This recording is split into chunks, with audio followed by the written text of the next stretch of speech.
When I had been at my darkest moment, I happened to read The Power of Now. What Eckhart Tolle had to say about happiness had been the impetus to go on this journey.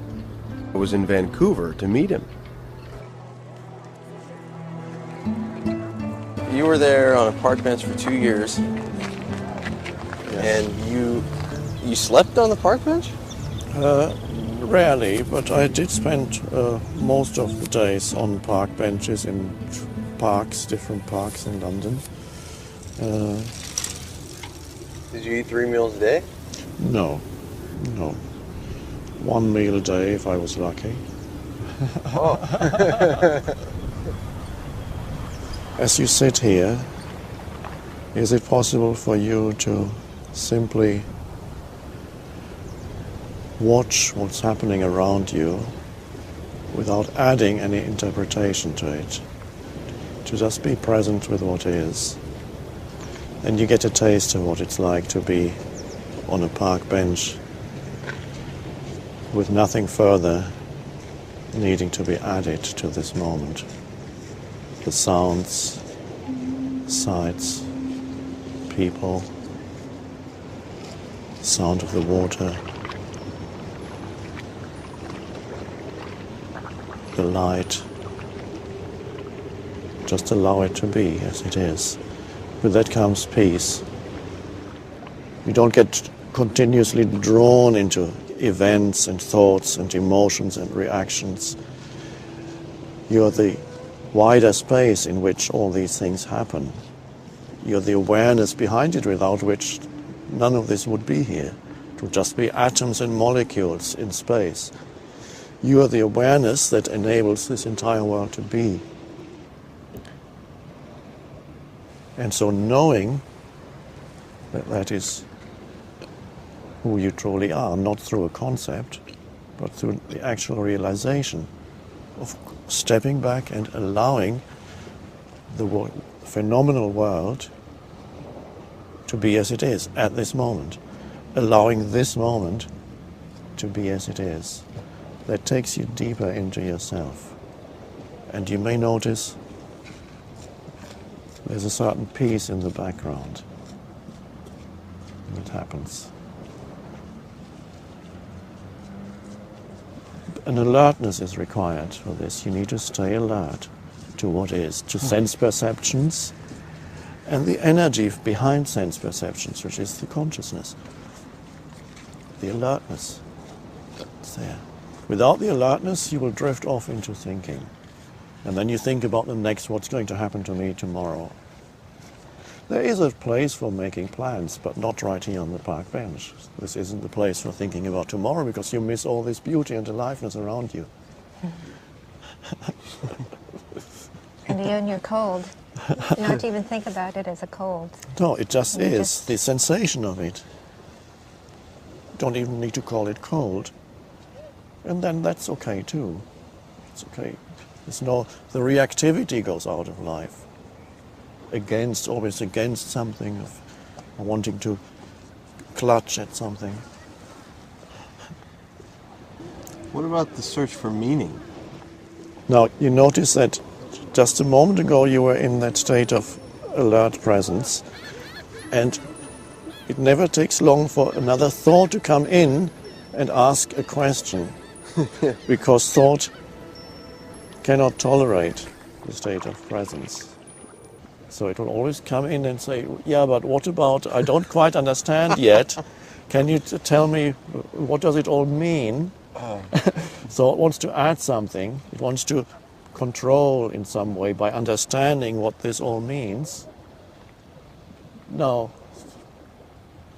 if you can let go, just for a moment, not for the rest of your life, just for this moment, let go of the need to understand anything, so that you're truly present in this moment. So you don't need to do it for the next hour or the next 10 minutes, just right now. Just what is. But don't forget yourself, because you are the consciousness behind it. You are the space,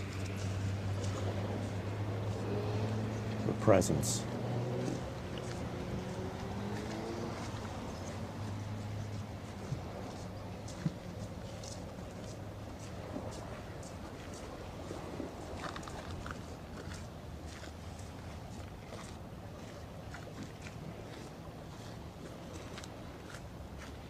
Can you feel that your body is alive? Yeah. So stay with that feeling and then perceive. It's easier to perceive without interpretation when you can feel that your body is alive. You feel the inner aliveness throughout your body. So some of your attention is there. The rest is on the outside world. That roots you in the present moment. It anchors you in the present moment.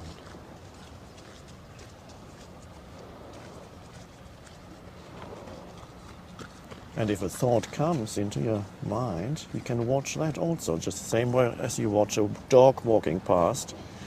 You can watch a thought arising in your mind, and you don't have to follow it to where it wants to go. So you simply watch the thought that arises in your mind and let it go in the same way that the dog walks past you.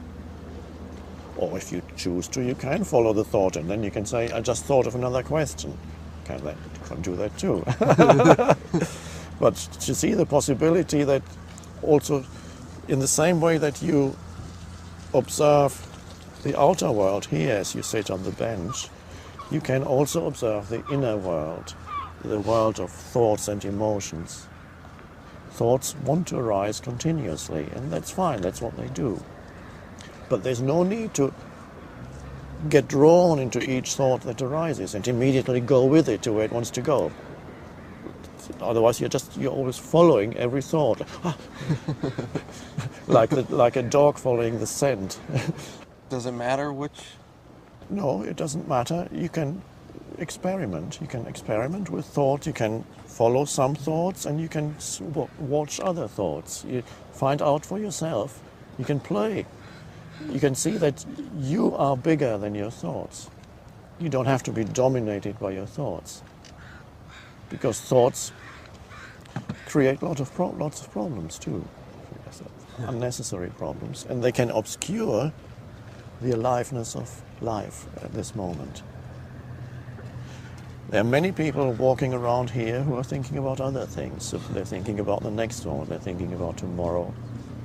But this is not the place for that. There is a place for planning and thinking about tomorrow, but why spoil the beauty of this and the aliveness of this with thinking about the next moment? Is that going to be better than this one? This is it. It's not going to get that much better. This is what could be more beautiful than this.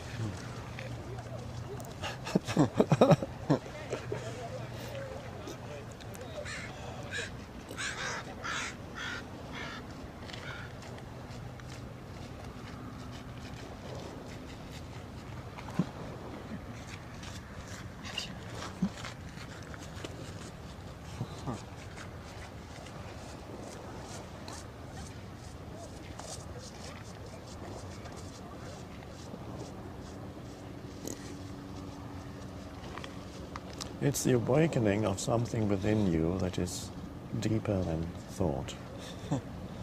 That's really the main thing. And that's already there, you just didn't know it. Why didn't I know this? It's a deep-seated habit of being totally identified with thinking. It's the human condition, which could be described as lost in thought. Because up to now, evolution has been unconscious. It was automatic. But now evolution is consciously chosen by a species, and that's a revolutionary thing. And you are part of that.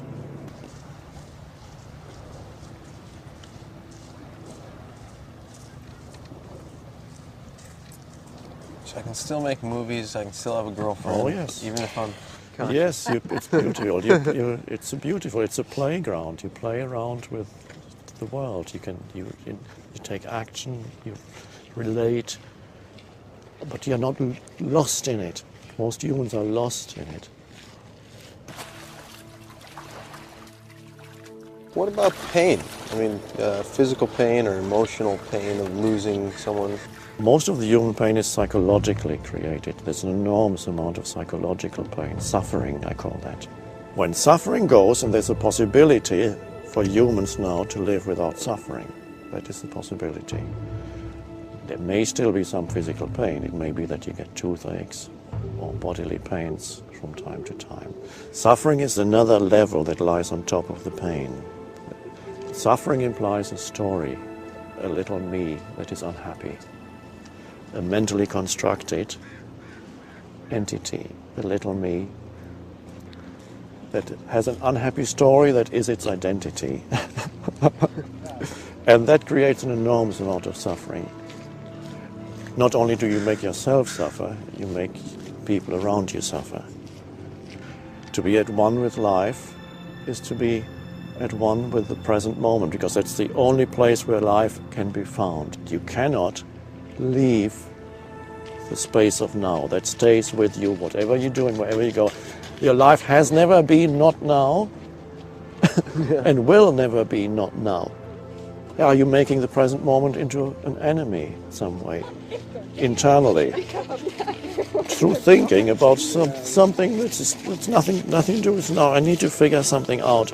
Well, first of all, be here fully, and then whatever is needed in your life comes. It comes out of the power that dwells in the present moment, that most people overlook. There's an enormous power here, which is the power of life itself. And most people look for something and ignore this. And the power of life itself is inseparable from who you are in the depth of your being. Many times you will forget. But the moment you realize that you forgot, there's the possibility of saying, yes, I lost the present moment. And there's the possibility of choosing to re-enter the present moment. The first thing that happens when you re-enter the present moment, you become more aware of sense perceptions. You suddenly, there's a greater alertness. And then you become more aware of the aliveness in your body. You feel the life within. It's like the entire vibrational frequency of your body shifts when you become present. It's a different state of consciousness. More alert, more alive.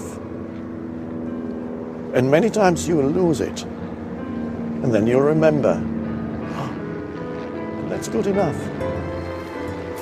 Now then, don't believe the mind when it tells you, you can't do it now, you've got too much on your mind, you can't be bothered with the present moment. Yeah. Those are just thoughts.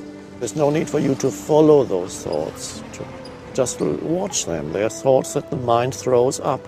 You don't need to believe in them because they're not true.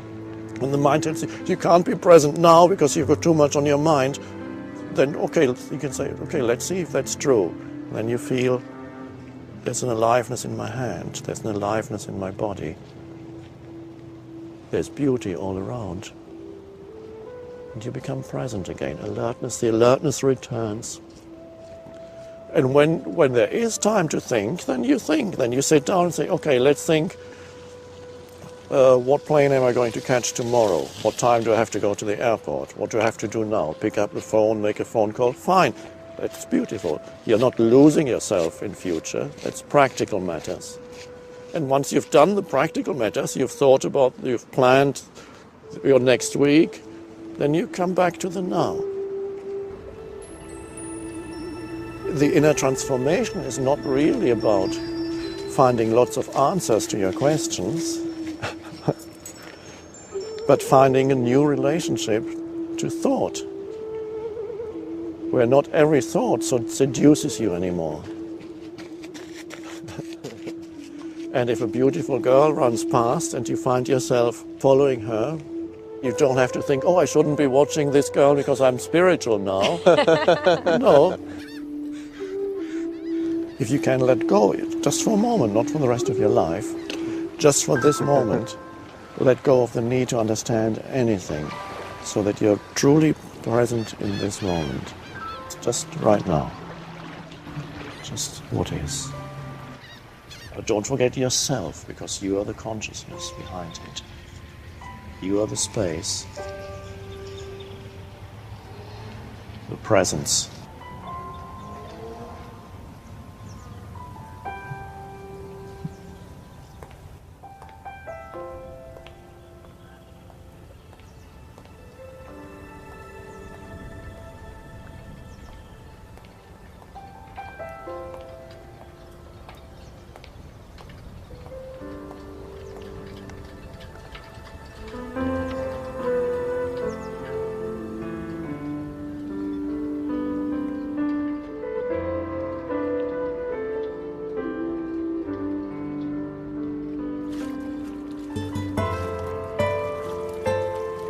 Life wants to support you, but first you need to be open to life. So you've probably come here with lots of questions, but let's start off with me asking you just one question and then you can ask yours. Okay. May I ask how old you are? Yes, I'm 24. 24. Not that it matters, but just... So 24 means you've already had quite a few life experiences. Mm-hmm. You've been to school, Mm-hmm. you've fallen in love, I think so. fallen out of love, I think so. and have had all kinds of experiences, perhaps in different places, meeting different people, different circumstances. The body probably has been well most of the time, but you've also experienced maybe one or two illnesses. Yes. Now, is there, in all those things that you have experienced so far, which is a continuously changing flux of things, is there any ingredient in there that was always the same, that didn't change? I'd just like to ask you to see if you can find any ingredient in all the things that you have experienced so far that's always been the same. We could start perhaps by asking, could it be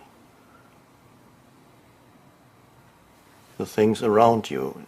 Obviously not, because the things around you change continuously. Could it be your thoughts? No, because the thoughts that go through your mind also change continuously. Could it be your feelings or your emotions? No, as you know, they also change all the time. So what is it, if anything, that hasn't changed, that doesn't change?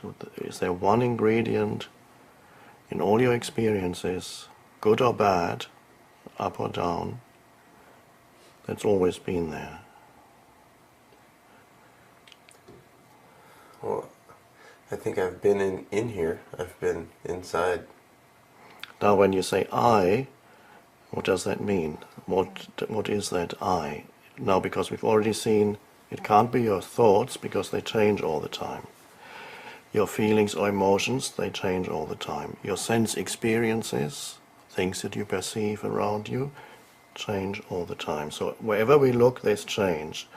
So when you say I and point to the I as that which doesn't change, it cannot be what happens to you. It cannot be the thoughts that go through your mind. It cannot be the emotions, the feelings that you experience. So what is the nature of that I? What does that word mean or point to? It's listening. It's what hears, what's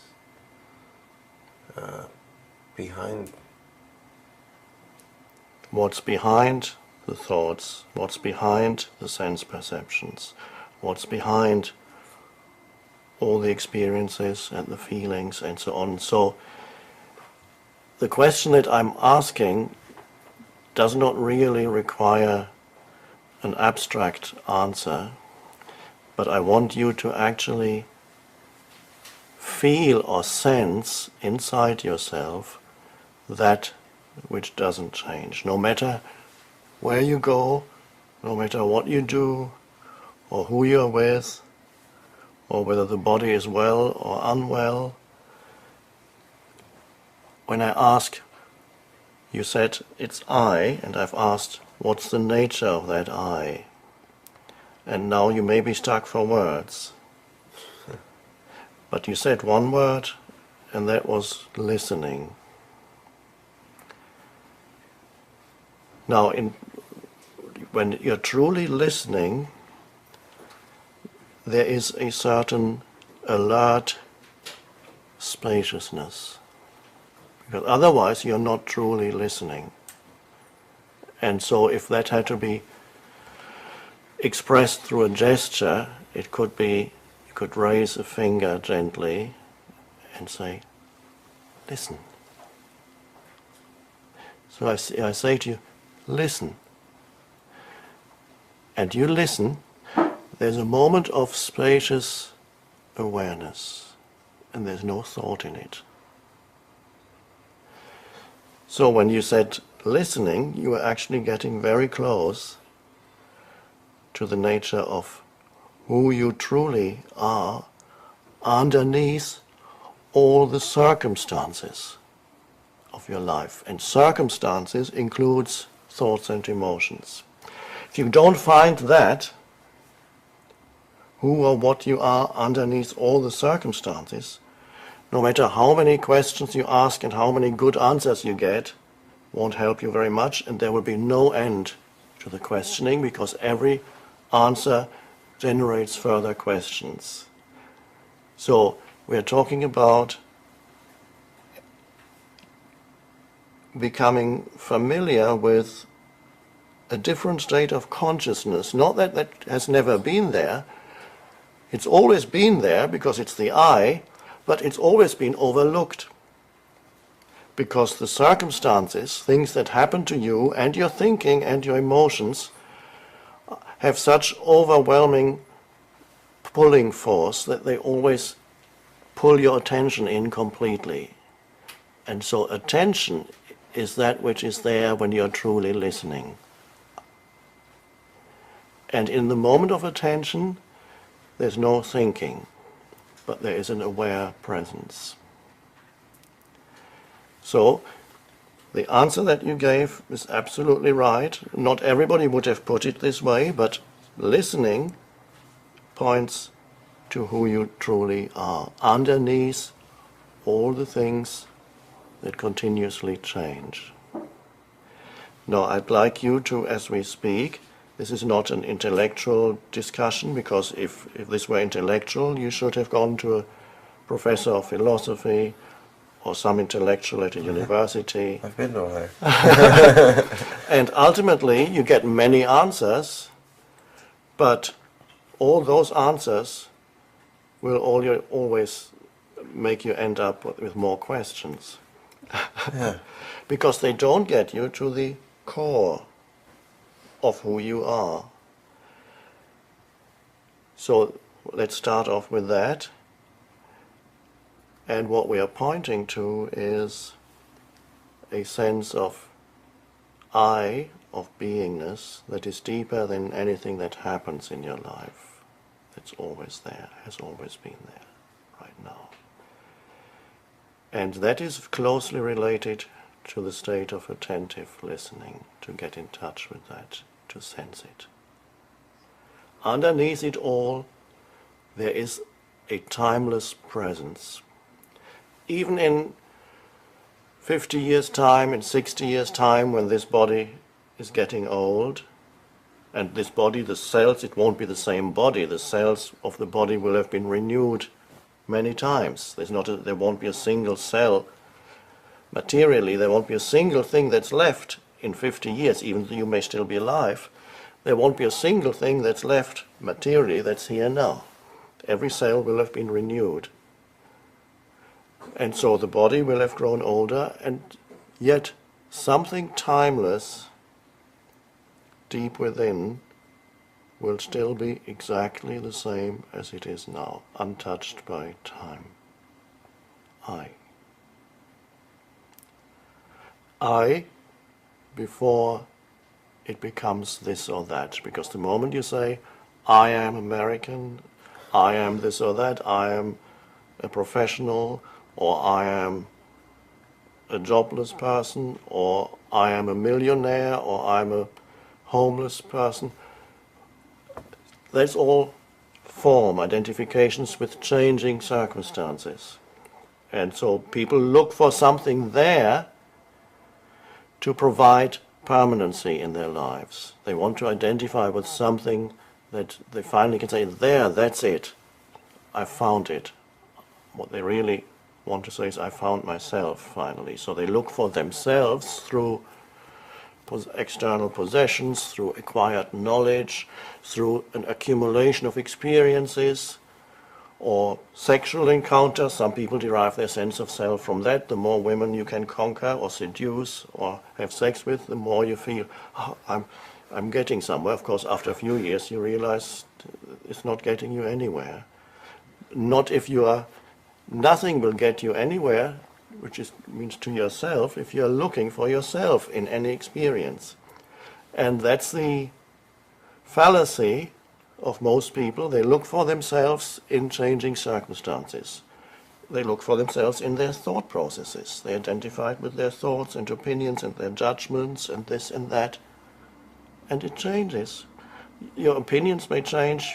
You may be a Democrat now, and in 50 years' time, when you become a solid citizen, you may be become a Republican. You have a completely different set of opinions. It's just different set of opinions, and then you feel like the thoughts have changed, but the underlying I hasn't changed. So can you go through life being in touch with that? Being in touch with that in the different situations, different circumstances, different places, so that you're not completely lost in the things. I sometimes call it the thingness of life. One thing after another. There's nothing wrong with that.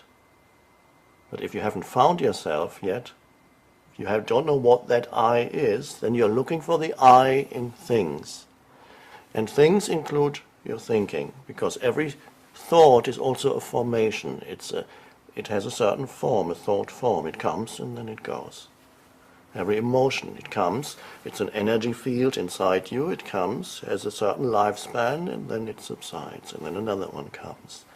That's all the thingness of life. It's forms that come and go all the time. The only thing that doesn't come and go is I. That which underlies all that. And that's not an intellectual thing that I'm trying to convince you of, because that would not be helpful. The question is, at this moment, can I sense the presence that I am, that is prior to anything that happens to me or has ever happened or can ever happen? Can I sense that right now? Yes, you can, because if you couldn't, you wouldn't have said listening. Because listening, you already knew. It came from that deeper place of alert attention that in itself has no content. The content comes when things happen. But in itself, the I that you are, one could describe it as space. It's not lifeless, it's full of life. All of life comes out of that. But in itself, it is spacious. Buddha called it emptiness. And it's completely misunderstood by people, because the university professors look at the word emptiness and then say the Buddhist teachings are life-denying. The total opposite is true, because Jesus called the same space the fullness of life. Because at the same time it is life in its fullness. To be able to sense that, at first it's very subtle in the background, but as you become familiar with that dimension, it's always there somewhere, no matter what you do. Even when you meet a beautiful girl and you're talking to her, and you can, from there you can listen to yourself talking, and it's fine. You're not totally lost in your experiences. There's always a sense of aliveness and peace in the background, and that influences how you live your life. That sense, the I, the timeless I, because on the surface you have the time-bound I that grows older, it's identified with thinking and emotions, and things happen to it and so on. But underneath it is the timeless I. Now, the word I is probably the most frequently used word in the language. Whenever you listen to people, say, what's the words they use most frequently when you listen to a conversation? Probably you'll find it's the word I. Now, What they refer to is not the timeless, because they haven't found that. They refer to a superficial sense of I identification with things, with thinking, with emotions. I am angry. I am American. I am this. I am that. Identification with something. So that I is the greatest illusion, because there's no substance there, nothing permanent. So if I'm not something, am I nothing? Yes, I would pronounce that differently, though. I would say, you are no thing. Now, there's a difference between no thing and nothing. Nothing is simply a denial. But no thing means there is a presence there, but it has no form. Nothing that you can grasp. It has no shape and no form and no name.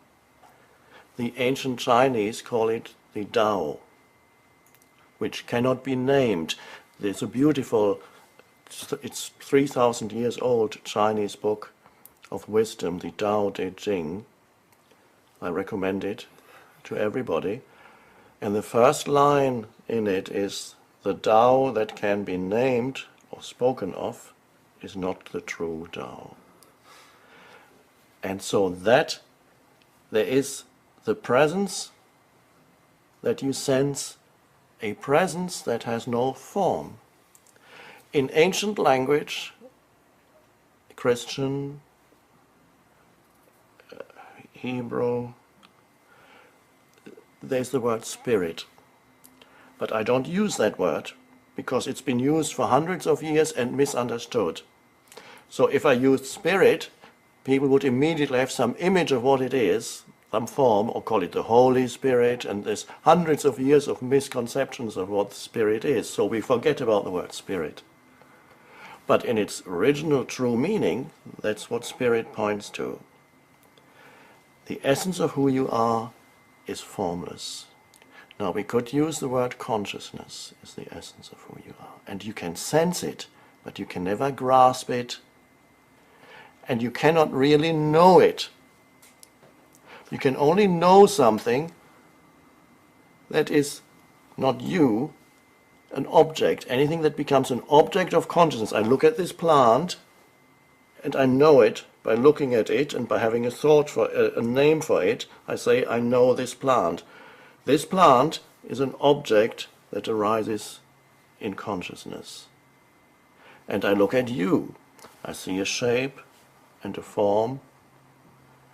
And obviously, what I see, nobody knows whether what you see out there is actually there, because the image that you have in your mind of your surrounding environment is, there's an optical, the eye are like a camera lens. They send a picture to into the brain, that the picture is translated into nerve impulses and chemicals that reach the brain, and the brain decodes what I see and then reassembles a picture. And then suddenly I see you. Nobody knows what's actually out there. But let's just leave it. Here we have, looking at you, this is an object that arises in consciousness, in the space that I am. Then I look away, and another object arises in the space that I am.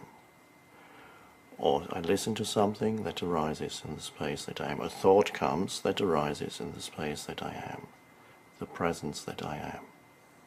But the presence itself, you can't know it in the way that you know a plant, or you know a person, or you know a sound, or you know a thought. Because it would have to reflect back on itself. You cannot make it into an object. So you cannot make yourself into an object of knowledge. You can only be that presence, but you can't know it because you would externalize it. And this is the mistake that humans have made over thousands of years. They made themselves into an object. And they talk about me and my story. I'm sure you have one. Yeah. The story of me. And so when you make yourself into an object, you live with yourself. Some people love themselves one day and they hate themselves the next day. And the following day they're not quite sure. And then you have and then you have feeling guilt. People have relationships with an image that they have in their mind of themselves, me. People talk to themselves in their mind. Well, that wasn't very good. You didn't do a good thing. Shouldn't have done that. Who is talking to whom? There's a voice in the head that talks to yourself. The mind has split itself in two and is talking to itself. And out of that continuous talking comes the story of me and identification with that. And the questions that you are going to ask probably have a lot to do with the story of me, to find out more about it, about my life. Because after all, that's what everybody is most interested in. You are here because you are the main character in the story of yourself. And the main character in that story has quite a few things that he feels puzzled about and doesn't understand and wants questions. And the story, in some ways it's worked and in other ways it hasn't worked. And so the character in the story has come here and wants to know how to make the story work better. Isn't that so? Yes. Now, whatever answers anybody can give you of how to make the story work better, there are things you can make the story work better, but all that doesn't really help unless you get to the bottom behind the story, the I behind the story. Then, if you are in touch with that throughout your life, the story will unfold with much greater ease because there is a deeper dimension that is there. But if there's only the story, nothing will ever satisfy the main character in that story, you. If the main character in that story, you, has never known the deeper I, the timeless presence that is the consciousness that you are, the attentive, spacious I.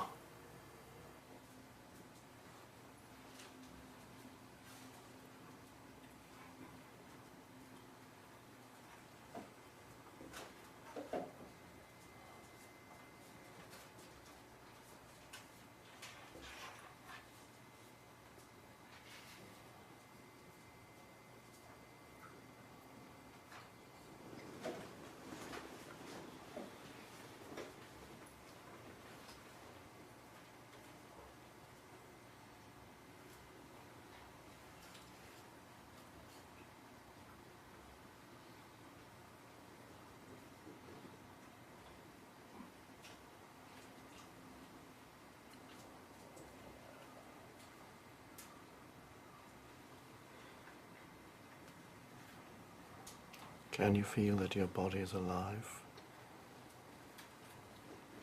Mm-hmm. Because when you feel the aliveness inside your body, I call it inner body, the usually hyperactive mind slows down. Now the hyperactive mind is extremely repetitive. You might have noticed that probably 99% of your thoughts, you've had them before, they are repetitive. So new thoughts are relatively rare when there's only the hyperactive mind. It's just the same old things going through your mind again and again. The moment you feel the inner body, in order to be able to feel the aliveness here, some of your attention has to go from the head within into the body. So you're removing some attention away from thinking. It doesn't necessarily mean that thinking stops totally, but it subsides, slows down. There may even be little spaces in between one thought and the next thought. So thinking slows down because part of your attention is in the inner energy field, the aliveness that most people never feel because they're so absorbed in their thoughts they don't even feel that they are alive anymore. So thinking subsides, and there are even little spaces in between thoughts, and then it's much more likely that thoughts that come then are new thoughts. Sometimes they are insights, they are new ways of looking at things, sudden realizations. They can only come if you are able to calm the mind, but not as something that you feel, I need to calm my mind, but simply by diverting attention away from it, not by making some effort to calm your mind. All you do is you take attention away from it, and so then there is more spaciousness, not just one thought after another, and then your thinking actually improves, which means it's more alive, more original, it's more powerful, you have better ideas, and the way in which you interact with people is more real, because the real comes not from the accumulated stuff in your mind. That's all the roles that you play, not just you, everybody. Everybody plays their roles. They've been conditioned to play certain roles. You have an image of who you are. When you meet a beautiful woman, you play a certain role. You want to have the best possible image. You present the best possible image, and she does the same. You can observe it when two young people are attracted to each other. They meet the first few days and weeks. They look different from the way they usually look because they present an image like that wants to attract the other, and it's unconscious. It's a role that they play. It's only after the honeymoon, when everyday life begins, that gradually the image, and you believe that that image that you see in her is who she is, and she believes that you don't know that you're both playing roles, but you cannot keep up the roles indefinitely. So after the honeymoon, gradually they wear down the roles, and then there becomes some discontent arises, and suddenly the mask slips. The role is, you can't play a role continuously. The role of me, the attractive one. So that's to get out of the role playing that otherwise you're stuck with for the rest of your life. You have a certain role for your partner for a while. You have another role for your work situation. You have another role for wherever you go. You slip into subtle differences in the way in which you behave. When you talk to the chairman of the board or the Dalai Lama, you will behave in a certain way, and then you might notice when you talk to the plumber, there will be subtle differences in the way in which you talk. You play a different role. You think, oh, this is not appropriate here. Right. It's only when you stop playing roles, when you observe the Dalai Lama, how he behaves. Now, you might have thought, well, the Dalai Lama probably plays the role of the Dalai Lama, but he doesn't.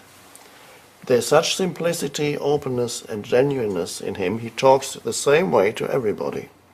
Whether he meets the plumber or the Pope makes no difference, because he doesn't play conditioned roles anymore. And that is only possible when you access a dimension within yourself that is deeper than the mind.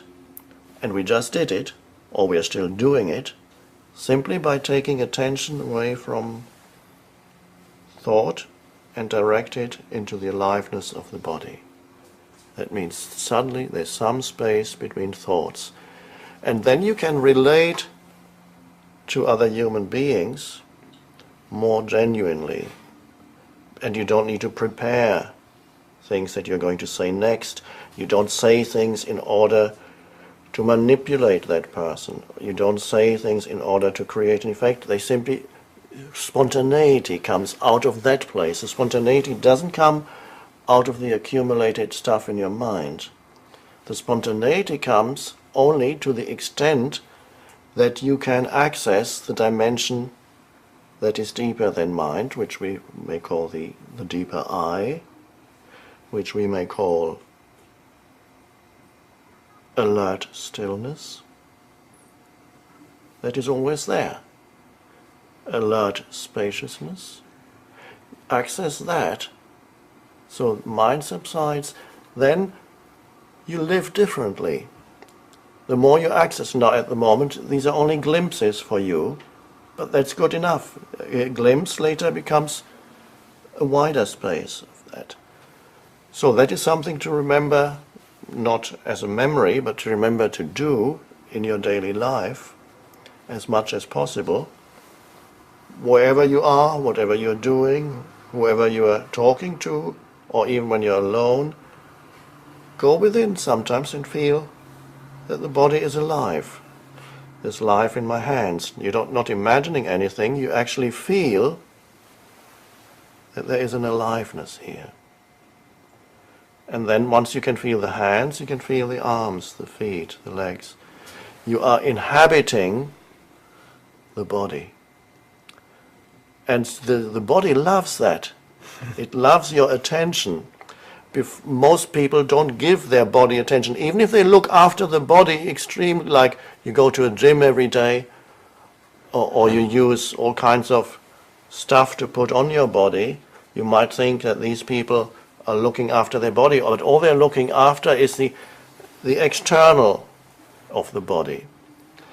They are not necessarily present within. They cannot feel the aliveness. Some maybe they can, but most not. They're only concerned with the external body. Here we are concerned with the inner. And it doesn't matter. The inner body has nothing to do with what the external body looks like. Whether you're 80 years old or 20 years old, whether you have a young body or an old body, the sensation of the inner body is always the same. It's alive. And the body loves your attention. It's a bit like when you don't give enough attention to a child, after a while the child cries because it wants to attract your attention. The baby does it, and then finally you give, because attention is energy, it's enormous energy. Now most attention is consciousness. Most attention for most people is continuously absorbed by thinking. You can see it when you talk to them. They're not there, really. They're thinking. They're looking at you, but they're thinking about the next thought they're going to ask. As you sit there, maybe you're thinking about, okay, what's my next question? And that's normal. It's not a personal fault of yours. It's normal to lose yourself. And then you lose, that means you're not really present when you're thinking about the next thing. So that's normal. So you don't have to beat yourself up for that. It's normal. But there is another way to live. And that's the way to be present, to give attention, not just to your thoughts, to give attention to your body. If you don't give enough attention to a child, of course a child can also become addicted to attention, but that's a different matter. There needs to be a balance. But a child does need attention. It's vital. Not an excessive amount, but enough, because attention is energy. And the body loves it as much as a child. It wants to be noticed, it wants your attention. And if it doesn't, it cries. It might become ill. That's a crying of the body. You're neglecting it. You're not inhabiting it. You're inhabiting the uppermost loft in your house. You're in a big house and you live always under the roof. You never go downstairs. There are lots of floors. You have no idea what's going on there. So that's a vital thing. And it is a way of also accessing the space within. That is the I that has no form. That is the consciousness. That is also intelligence. We think of intelligence as the mind's ability to accumulate knowledge and to solve problems. That's probably what we consider to be intelligence. But that's an extremely narrow view of what intelligence is. What people can measure in IQ tests is an extremely narrow view of intelligence. I cannot solve the simplest of IQ tests. So I've never done a total test, but I'm sure my IQ would be extremely low because that is not how this mind works. Solving little puzzles, I've never been able to do that. But intelligence is a much vaster thing than the ability to accumulate information and then regurgitate it or analyze it or cut it into smaller and smaller pieces, what they do at universities, research projects. The pieces are getting smaller and smaller and smaller. The PhD subjects are getting more and more and more specialized because so many people are working on things, and then you have to watch your tiny piece, like, okay, I take this piece and write my PhD about that, you can cut that up 100 times. And then once you've written your PhD, somebody else comes and takes a tiny piece out of that and says, oh, I can cut this up even further. And that's considered intelligence. But true intelligence, the true intelligence resides in that dimension of alert stillness. If you have access to that, that's where the original intelligence resides. So anybody who is creative, and there are not that many human beings in this world who are truly creative, anybody who's creative has some access, perhaps only in the little area of their field of expertise, where they have some access to that dimension, the stillness. Einstein had it. He was very slow. He was not considered intelligent at school because he was too slow. They said not suitable for mathematics, they said, and physics, because his thinking was very slow. Now, what does it mean? It means there were lots of spaces in between the thoughts. He wasn't at school like one of the so-called intelligent children who always, when the teacher asks a question, the hand goes up immediately. I know. That's very superficial. Occasionally it may be okay, but there are some children, and that is not recognized by our society, who are very deeply intelligent, but not in the way that we consider, what we consider intelligence, and they tend to be slower. They don't immediately have an answer because they know it's superficial. To have a true answer, you have to go deeper within. But if you allowed those children to go deeper, then you would see how original their thinking actually is. So when we just you went into the body, already you noticed some new thoughts came, not the old thoughts. It only requires a tiny space for something new to arise. Not that you're doing it in order to have new thoughts, you're doing it because it feels good to feel the aliveness within you. And the more familiar you become with that, with inhabiting your body, the more strongly you can feel that aliveness. It's almost as if you could feel every cell of the body vibrating slightly. And it's a beautiful feeling, just an aliveness there. And that is an enormously healing thing to do for the body. I really want to know about guilt. I feel guilty all the time for little things I'm doing or that I'm not doing. And there are things that I know I did that were mistakes to other people. So I know that you're supposed to be free and liberated in the now, but shouldn't I feel bad about this stuff? I mean, and what's going to keep me, if I'm free and liberated in the now, from doing bad things to people?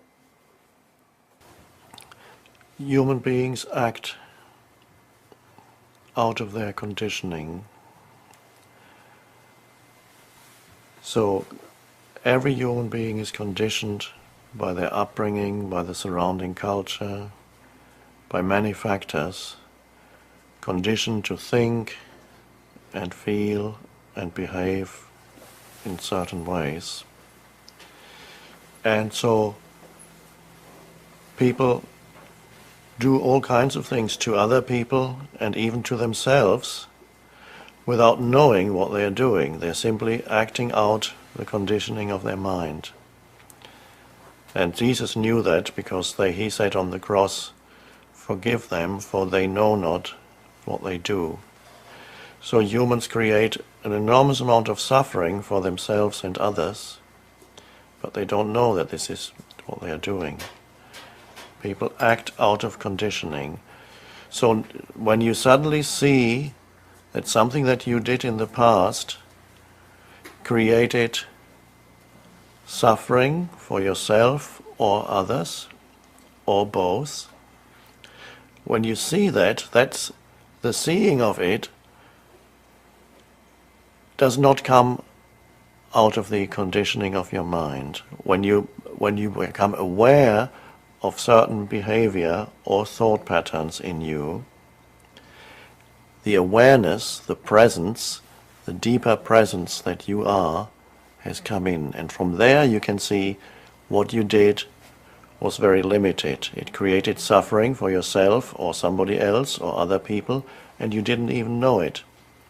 So what was acting at that time, if you say that was me, and therefore I must be bad, you are equating the conditioned mind, your conditioned mind, the conditioning of your mind, with who you are. If you say, I did that, therefore I'm bad, and continuously think about it, you're equating who you are with what we could call unconsciousness. Unconsciousness means to be totally identified with the conditioning of the mind, so you just have to act it out. Now there's still millions of humans on the planet who live in that way because the dimension of awareness hasn't arisen yet, so they never know what they are doing. They continue to inflict suffering on themselves and others, to act unconsciously, but they don't know that this is what they're doing. They cannot do otherwise. So the moment you realize, this is what I did, who you are is the awareness that sees that. Who you are is not what you did. What you did was the conditioning of your mind playing itself out. So you trap yourself in an illusory identity if you feel that I did that. No. Who is speaking? Who is I? Are you the conditioned patterns of your mind, or are you the awareness that sees? That's the spaciousness within the deeper I that sees what the mind is doing. It sees what the mind created in the past. It even sees what the mind is creating at this very moment. If you are aware of the things, the thoughts that go through your head, how you speak to another human being, you may be acting out a role, and suddenly there's an awareness that you know that you are acting out a role. And then comes the possibility of, instead of being the role, being the awareness, and then act in a truly genuine way with enhanced intelligence. So the unconscious action was unintelligent action because it was action created by the conditioning of your mind, which has nothing to do with who you are. So there's a tendency for the mind to personalize the conditioning and say, I did that. And that creates guilt. And that keeps you trapped in a very narrow sense of self, because you have equated who you consider to be yourself with conditioned patterns that you acted out at the time. It wasn't you, it was unconscious, human unconsciousness. No more. And now you see it. So you see it, and at this moment you would not act in this way because the awareness is there. Maybe the awareness will stay and this will never happen again. It is also possible that the awareness becomes obscured again and the same behavior pattern happens again, and you don't know it except afterwards when the awareness comes again. Oh, I did it again.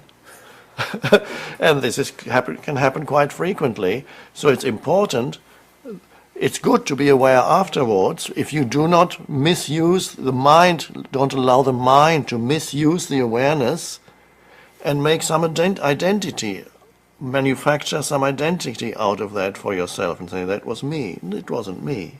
That's the main thing. Who are you? You are the awareness. Anything else is forms that arise, thought forms, emotional forms, behavior patterns. So your destiny and your purpose in life is to increasingly be the awareness rather than the conditioned pattern.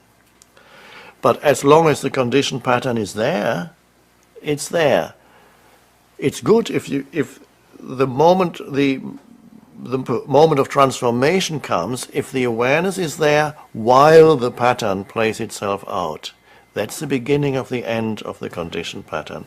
So if it's a certain kind of behavior, perhaps with women, you do essentially the same kind of thing, and it happens again and again, and the awareness comes afterwards, and one day the awareness comes in the middle of doing it. In the middle of it, you see what you're doing. There's a seeing of it. And that's the beginning of the end of the pattern. Then it may just one or two more times, the pattern may come up in a weaker form, and it will then collapse. So in other words, you are making what was unconscious conscious, and that changes it. So you do not have to manipulate yourself and try to engineer inner change. I have to make myself into a better person. That doesn't usually work. That just creates conflict, because you have one image of yourself as the good person that you want to be, or that you would like to think of yourself as that, or you'd like others to think of you as a good person, and then you have unconscious behavior patterns that completely contradict that image of a good person. And then for the rest of your life you live in that conflict. The good person can talk to the bad one in your head. It's just two thought patterns. So that doesn't work. What works is to be the awareness, to see it, to be awake enough, alert enough, and that when the present moment comes in, to see, are you present in this moment to what happens in this moment, not only externally, but internally also. And are you allowing it? Don't reject anything. If you feel a thought comes in, an emotion comes in, and maybe it's not a good thought. Maybe your mind says, after the thought has come in, your mind says, oh, that wasn't a good thought, I shouldn't have thought that. But they are both just thoughts. The so-called bad thought was just a thought, and the next thought that said that wasn't a good thought was just another thought. Now, it's possible that the bad thought made you do something bad. That's possible. But the good thought cannot prevent that. The only thing that can prevent that is to be conscious, so that the thought does not control you. The conditioned mind doesn't control you. Be there as the witness to your thoughts. Just don't reject anything. So don't go wrong there. I know you're concerned about your mind and certain thoughts that go through your mind, and you would rather be a good person and have good thoughts all the time, but it's not happening. And I can assure you it's not happening to anybody. Somebody who's just having good thoughts. Because the human mind is the human mind. It has polarities of good and bad and high and low. So don't try to bring about on that level the perfect me. It doesn't exist. Allow yourself the imperfections. Allow the thoughts to be there. They come. If you fight them, you make them stronger. People who have the worst problems with thoughts are people who are spiritual, so to speak. They see themselves or are seen by others as spiritual. They have to live the role, for example, the vicar, the priest. They have to live the role of a spiritual person, and they cannot admit to themselves that they have bad thoughts. So they suppress, and may have bad emotions, anger, resentment, And they say, no, I'm not having bad emotions, I'm a good Christian. They can't even admit to themselves, and that makes it even worse. And then suddenly very bad behavior comes out of them, and they don't know where it came from. So all you have to, with thought, all you need to be concerned about is to be the awareness, allow the thoughts, then they actually have less power over you, because you are not, don't look for yourself in any thought that comes into your head. It's not who you are. They're just thoughts. It's not who you are. If you have bad thoughts for 2 hours, doesn't make you into a bad person. It just means that so-called bad thoughts are going through your head. And then you watch it, and as you allow them, there's a deeper space, the eye. From there you watch. Thoughts are like clouds passing. You don't have to follow every thought, and then thoughts can become very tedious. You can have one repetitive thought pattern going on in your mind for hours or even days. You don't have to follow every thought when you're aware. You watch the thought. There it comes. What you're going to do to this obnoxious person. I'm going to kill this obnoxious person. Comes the thought, and then the thought drifts out of, and the awareness remains. And then it's lost power already. It's nothing. So you find a spacious relationship with your thoughts. You are nothing that arises in that beautiful space of who you are, the consciousness that you are, which is spacious intelligence. None of that is who you, they are forms, they come and go.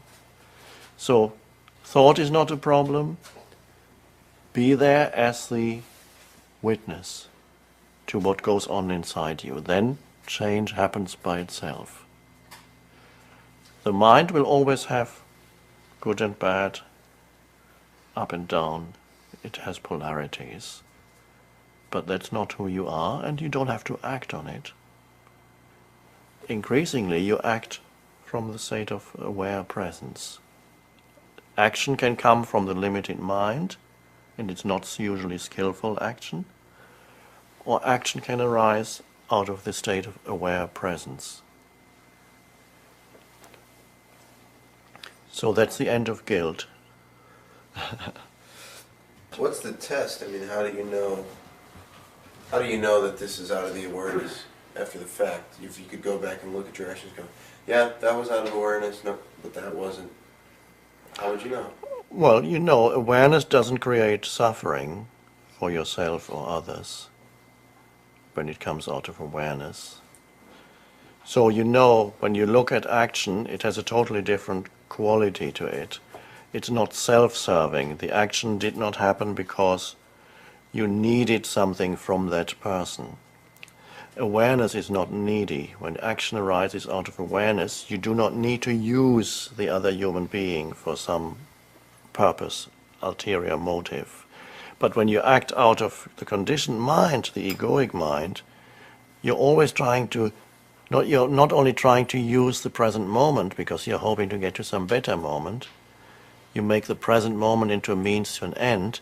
You also make other human beings into a means to an end, because you want something through them. So that's where you want to be with this beautiful woman, because you want to be seen with her, or you want to conquer her, and so enhance your self-image, or you want sexual pleasure from her, but you want something. If you're acting out of awareness, the acting is not under the law of wanting. It's not that you want anything. And that's also where loving action can only arise out of that, because love does not want anything. True love does not want anything. So that's where it's totally selfless action.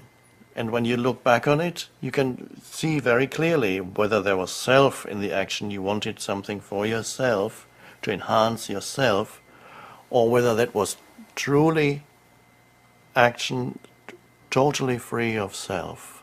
And that's the most effective and the most powerful action, is when the self, the image of me, the thought structure of me, goes out of the action, and action arises that is totally selfless. That action doesn't create problems, such the Buddhist monk said, when he was asked, what's the meaning of Zen Buddhism, what's the meaning of Zen? And the monk said, oh, that's easy. No self, no problem. That's it. So you begin to live and act without a mentally constructed self. You live from the aware presence. But for a while, the two are there. And the awareness often comes in after something has happened that was unconscious. And you see it. Don't beat yourself up. It's only the human condition. But whenever you see unconsciousness has just happened, or happened the other day, and now you see it, or you see it in the middle of it, it's good to see it. The more you see it, the more awake you become. Don't personalize it. It's nothing, it's not who you are. That's the main thing. So, can the now make me rich, powerful, free, happy, smarter, more loving, more loved? Yes, all of those things. Rich? Yes. Let's start with rich, and then we'll look at the next one. Can the now make me rich? Yes. Now what does it mean to be rich? Rich means it's not what people think it is. It's not to have lots of possessions. That may be one aspect of being rich. But rich means to be in touch with the fullness of life. And the only place where you can find the fullness of life, the intense aliveness that you sense when you are present to now, is here. When you are open to the present moment, what comes in is a gratitude for what is. No matter what, it's a little plant, the air you're breathing, the light that's coming through the window, the sound of a bird, whatever is, there is a goodness to it. And even if it looks bad, even if it's a dead animal or a dead human, when you are totally aligned with the present moment, there's a peace that comes into your perceptions. And with that peace comes a gratitude that is very deep. And so you're experiencing really life for the first time when you become present. And so to be in a state of gratitude for what is really what being wealthy means. The present moment is always enough. And so the definition of wealthy really is to have enough, to feel already the fullness of life, an expression that Jesus used. He said, I want you to have the fullness of life. And people didn't quite understand what he meant. Was Jesus talking about shopping malls? That you have 500 shops in one huge shopping mall and you have thousands of things to choose from? Was he predicting the arrival of shopping malls? Is that the fullness of life? You can walk around and buy, and you have lots of money and credit cards and you can buy anything you like. Now there are people who can do that. They are not happy.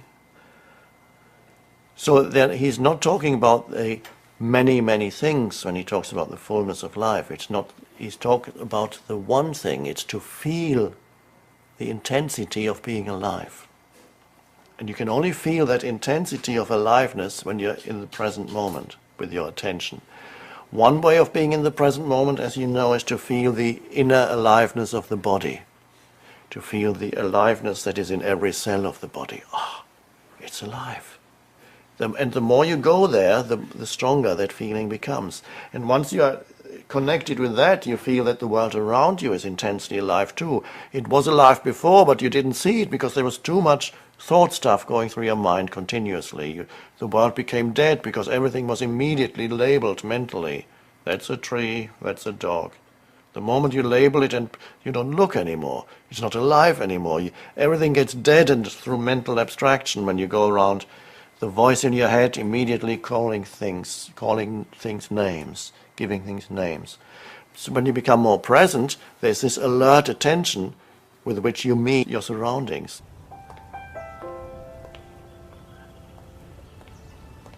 Once you know the fullness of life that is already here now, and then gratitude arises for what is, no matter what it is, then living in this way, eventually that fullness that in essence is an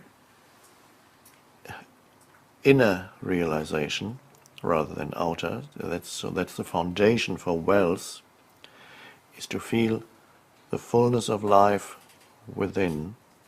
And then if you live in that way, in connectedness with that, eventually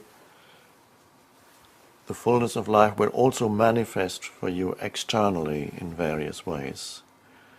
Meaningful activity is a form of wealth. To know that what you're doing is helping other human beings brings an external fullness also into your life, which is a form of wealth. And wealth may also come in the form of things coming to you, more conventional things, home or car or whatever it may be. Those things also come much more easily when basically you already feel the fullness even long before it comes externally. So basically you feel already wealthy when you live fully in the present moment. You never feel really poor.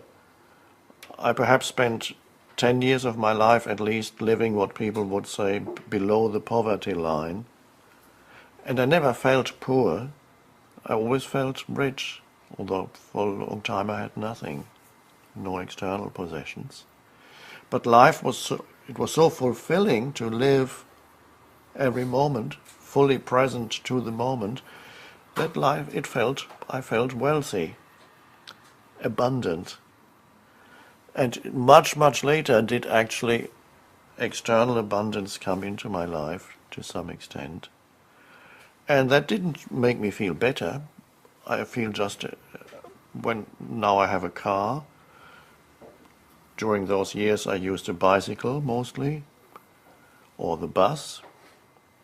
And I don't feel better now because I have a nice car. I feel exactly the same, but just it's nice to have a nice, comfortable car with air conditioning in the summer, and so. But it makes the fullness hasn't changed. It hasn't done anything to change that. So, the foundation is to be fully alive in the present moment. And then it is much more likely that external wealth will also come to you as an outer manifestation of an inner reality. If you feel wealthy already, but if you feel poor and feel that you need to make money now, even if you achieve it, you'll be unhappy with your wealth, because it comes out of the unhappiness. So there are many people who are creating wealth these days. They build up a big business on enterprise, but it comes out of a deep dissatisfaction with what is. It comes out of an enormous neediness to show to the world that you are somebody, or to prove to yourself or the world how good you are. And that is not conducive to true happiness. There are many wealthy people who are unhappy in their wealth. And they're not really wealthy. And they are basically still deprived. They are deprived of the fullness of life. And they have perhaps 5 or 10 houses in different places, cars, yacht, and yet they're deprived of the fullness. And so they need more and more. And it doesn't help. So here we have living in the present moment brings you into the fullness of life now, and then eventually it will also manifest in different ways externally for you. Power was the other thing. Will it bring me power? Yes, but not power to the ego. It will make your life more empowered. That what you do, much greater power flows into what you do, because what you are doing, the action that you are performing, whatever it is, in the present moment, the only place where you can do anything, the action that you are performing in the present moment is not a means to an end. For most people, they are active, but they are active because they want to get there, to that point in the future. They want to, the end result. Their eyes are on the end result. So they may be busy building up a business because they want to become wealthy. But they reduce the quality and aliveness of the present moment because they are reducing the present moment to a means to an end. They give it inferior status. In their minds, the future is more important because that's where they're going to be wealthy. But then the pattern remains inside them, and even when they have the money, they still have the same basic psychological pattern, which means they need the next moment. And always they reduce the present moment to a means to an end. So the action is not of high quality. It does not contribute to happiness. They don't make themselves happy, and they don't make others happy with what they do. So that's not truly empowered, and it is low quality action. High quality action comes when you don't reduce the present moment to a means to an end. That's truly empowered action. And only when you no longer reduce this moment to a means to an end can you give your full attention to whatever it is that you are doing now. Some great artists do it, sportsmen do it. When they perform, they are totally present. It's not a means to an end. They're totally in the now. And so high quality action comes out of that, and this is empowered action. So living in the now brings power into your life, true power, not the pseudo power of the ego. And then whatever comes out of it, out of that action, will be good in one way or another. It will not be, one could say, I could call it, it's not karmic action, which means karmic action, it's an Eastern term, karma. Karmic action creates more unhappiness. It comes out of unhappiness and creates more unhappiness for yourself and others. But out of presence, alignment with now, comes non-karmic action. It does not create more suffering on the planet. Because so many people are very, very active, but a lot of that activity ultimately creates more suffering on the planet. So that's the power. What's the next thing that the now will bring you? What was the question? I really want to know about guilt. I feel guilty all the time for little things I'm doing or that I'm not doing. And there are things that I know I did that were mistakes to other people. So I know that you're supposed to be free and liberated in the now, but shouldn't I feel bad about this stuff? I mean, and what's going to keep me, if I'm free and liberated in the now, from like doing bad things to people? Because that's a fear, I think. The only place where you can be free of the conditioning of your mind, because freedom is not an external thing, it's an internal thing. You can be in prison and you can be free. People have written to me from prison and they've read The Power of Now, and they said they now feel free. What does that mean? True freedom is freedom from your mind, from the conditioned, all the conditioned thoughts and emotions that otherwise control you. Freedom is the freedom to step back from the conditioning into the deeper I, the awareness that you are. It's freedom from thought, ultimately. So that not every thought controls you. So it's the freedom from conditioning, and basically it's the freedom from the past. So you're no longer determined, your behavior and your thinking is no longer determined by your past. It's also freedom from future, because most people have a desperate need for the next moment. I call it psychological future. They need the fulfillment that they think the future will bring them. It won't. So this is something for you to be aware of, because I know that pattern also still operates in you, believing that something in the future will bring you greater fulfillment than you have now. But it won't. If you don't have it now, you won't have it then. You have to access the power of now regardless of your external circumstances. You can have that now. You can't wait for the future, because once you're in the waiting mode, you'll always be waiting for the next moment. Even when you become a famous actor, it won't feel quite right. Maybe you're already famous, I don't know. But it won't feel quite right, and there will be many things when you're very famous. I've met one or two famous actors, and they come to this teaching. Why do they come? Don't they have everything? No, they've realized they don't have what really matters, and suddenly they discover the spiritual dimension because they've achieved everything else on the worldly dimension. So go deeply into the present moment, become deeply aligned and at one with the only thing there ever is in your life, the present moment. And that is where true power resides, and that is the only place where you can be truly free.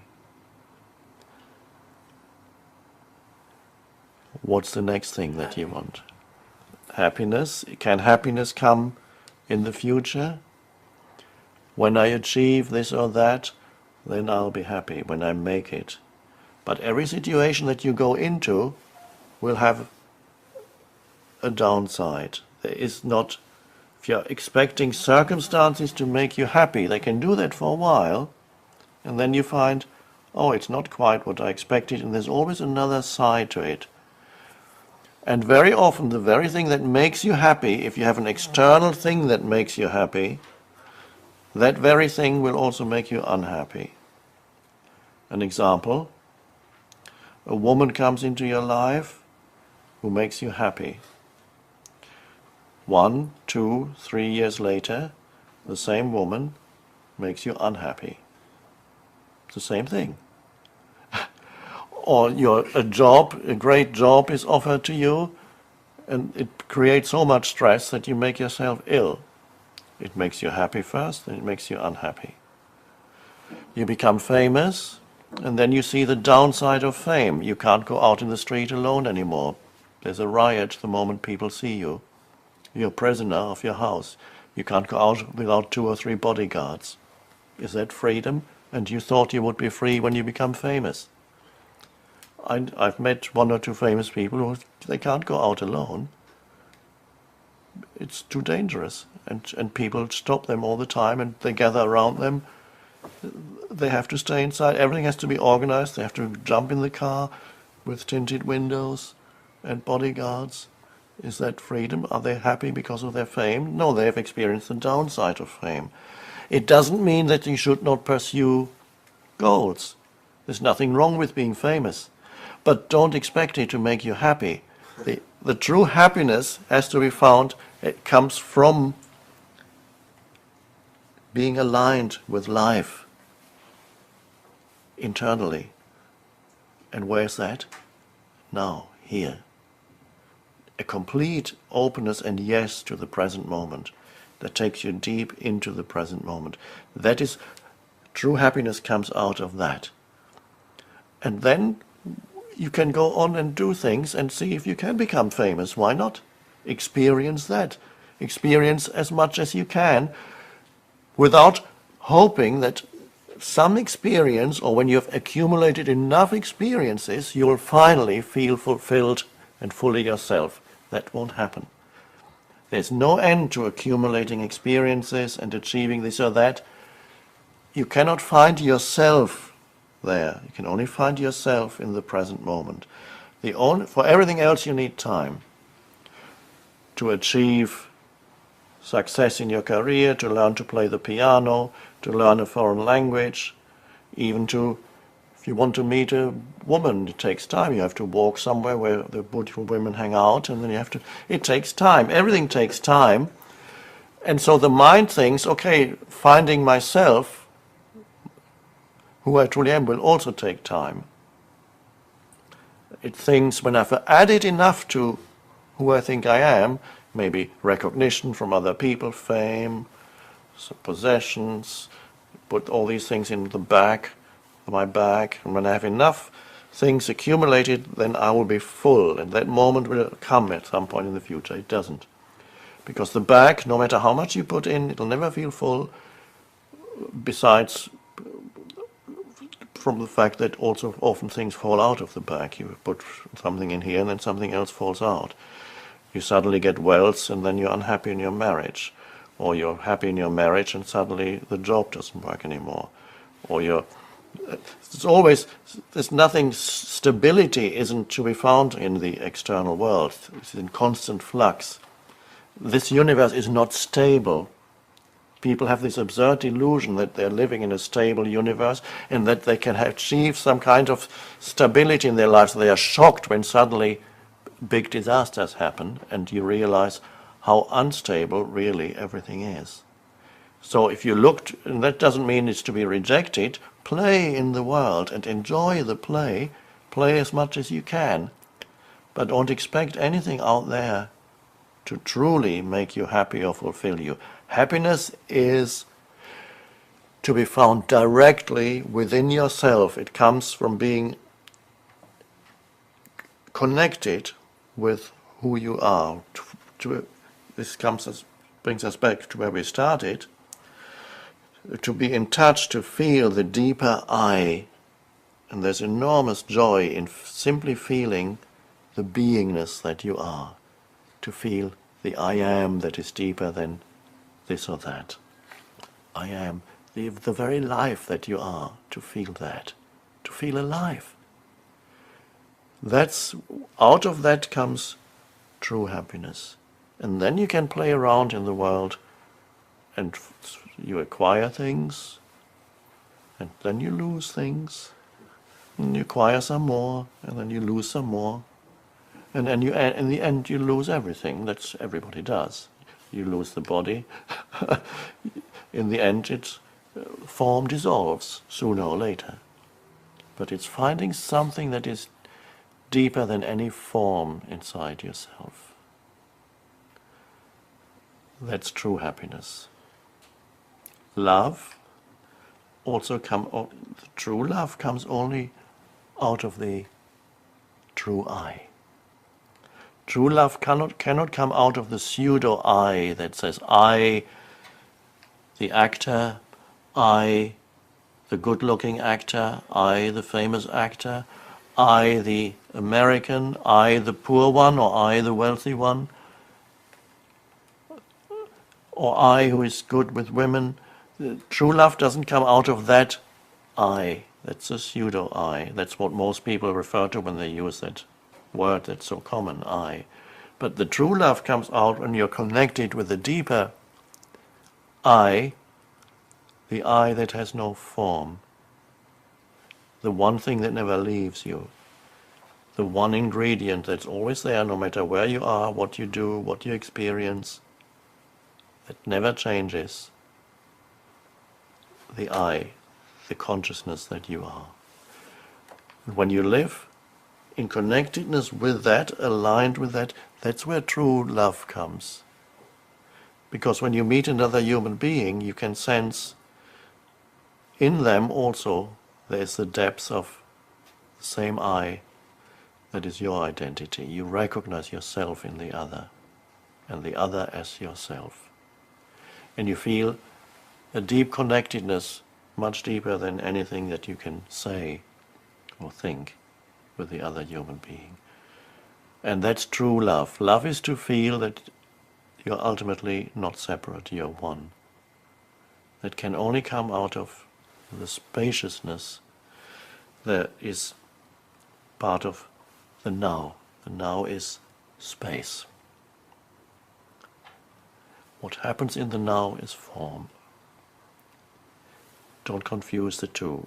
The reason why people think there are many, many moments in every day, in your lifetime, in every hour, because what happens changes continuously. The forms around you change continuously. The thoughts that go through your head change. The emotions that you feel change. The people around you change. So people think every time it's a new moment, this moment and another moment and another moment. If you look more deeply, you see it's not another moment, it's always now. But the form that appears in the now changes continuously. But it's always now. And ultimately, now is who you are. The space of now is the space of I. And then things happen in it and they change continuously. So there are two ways of saying, when I ask you, what is it that never changes? What is it that's always there in your life, no matter where you go and what you do? You can say, it's always I, the deepest I, not the superficial I, that changes, the thoughts, the emotions, who you are in the world. But the deeper I, that's always the same. And so another way of looking at it is to say, it's always now. The now never changes. And then you find the miraculous thing, they're actually one. The space of now and who you are in the depths of your being is consciousness itself, before it becomes something. The very foundation out of which all life comes. You could say God. God dwells in the depth of your being, not as some entity, but as the formless one life itself. That is the deepest meaning of what now is, and that's why the now can never leave you. So I am the now, in essence. I am not what happens, I am the space in which everything happens. That's your true identity. And when you live one with that, knowing that, your life will be fruitful and a great and wonderful adventure. When you don't know who you are, then no matter what you do, what you achieve, where you go, who you meet, it won't satisfy you. That's how simple it is.